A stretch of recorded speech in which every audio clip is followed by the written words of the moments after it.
My name is Ernest Orlando. I'm a pediatric ophthalmologist, and we've been here to do cataract surgeries. We've done about 38 surgeries over the last 4 days. Most of the children presented with cataracts. A lot of them were traumatic cataracts sustained during play or while herding goats out there in the field. Some of the children presented with developmental cataracts, and a few of them presented with congenital cataracts, which basically means cataracts that they were born with. Yeah, so that's the profile of the cataracts that we've been able to treat.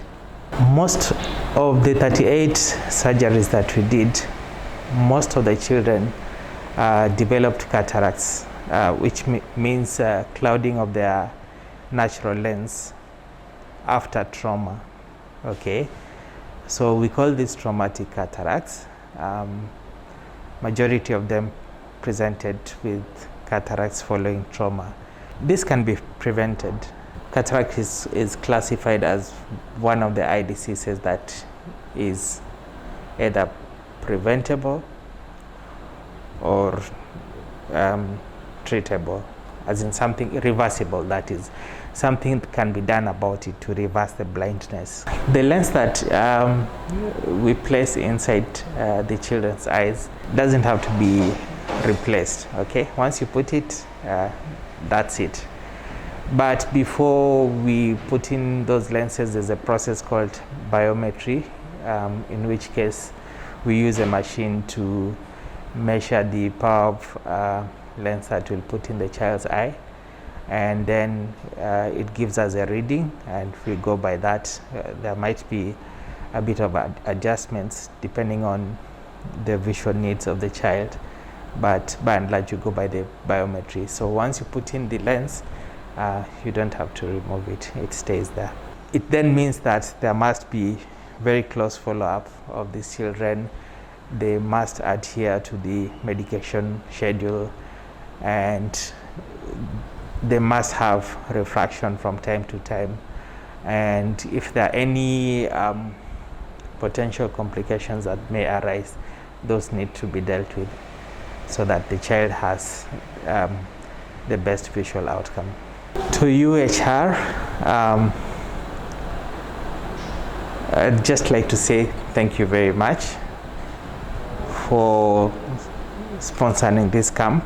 By sponsoring these children for surgeries, you make a big difference in the children's life.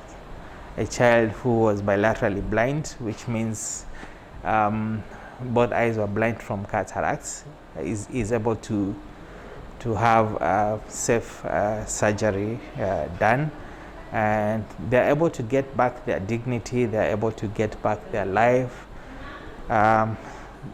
Some of the children will be able to go back to school because of that intervention, and so it changes their lives in many ways for the better, because they'll be able to follow through with schooling.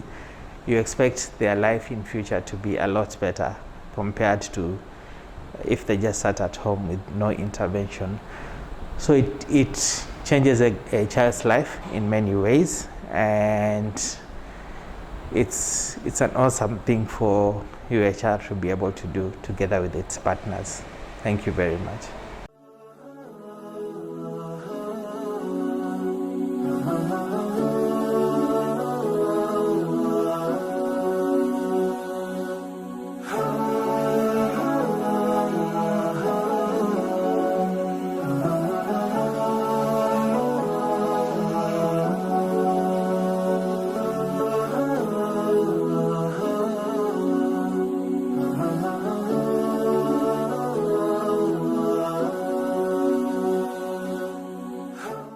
My name is Dr. Oduor.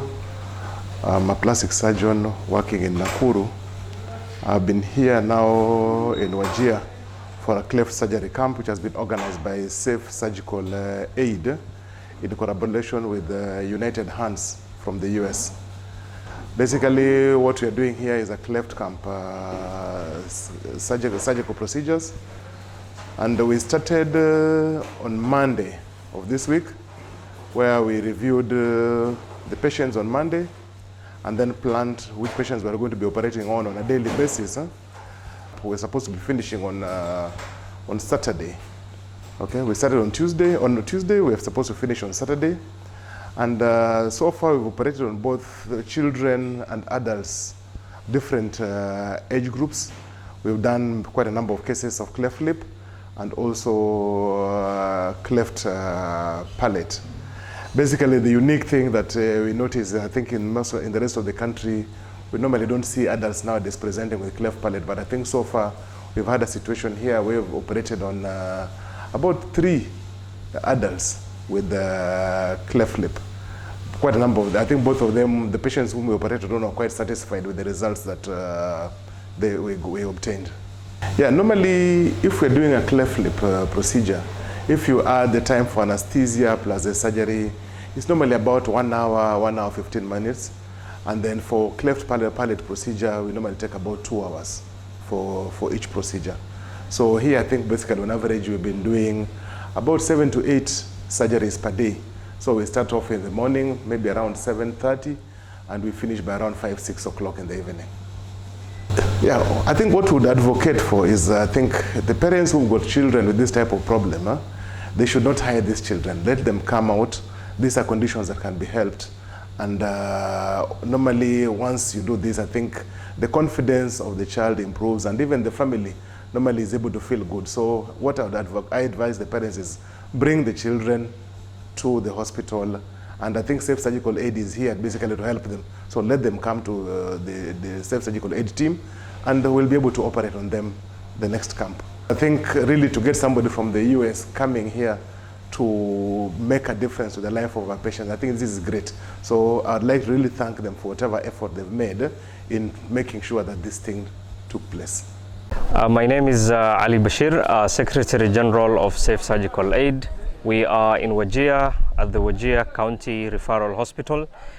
We've come here to do free medical camps targeting children with pediatric eye problems and also cleft lip and palate.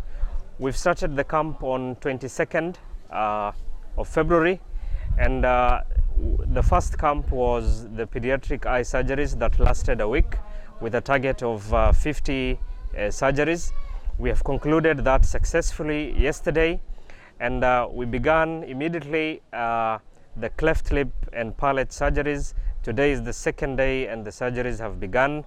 This camp equally has 50 surgeries, and hopefully by the end of the week, the camp will last for a week, and it will conclude on Saturday, 6th or 7th of March.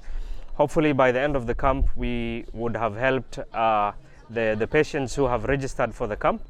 And you know, generally Northern Kenya needs a lot of support when it comes to provision of healthcare, especially in elective surgeries that we are doing here. And Safe Surgical, through support from United Hand Relief and Development, UHR, a charity organization from the United States, have been able to come here and start a series of camps, this being the first one. And hopefully, if the list of patients grows, we will be back again here in the coming months to continue with the same surgery. So we would like to thank all the supporters of this camp, UHR being the sponsor, the county government of Wajir that is hosting the team at the Wajir County Referral Hospital, the community in Wajir, the staff and the doctors and the medical staff in the referral hospital have also been very supportive. So thank you very much.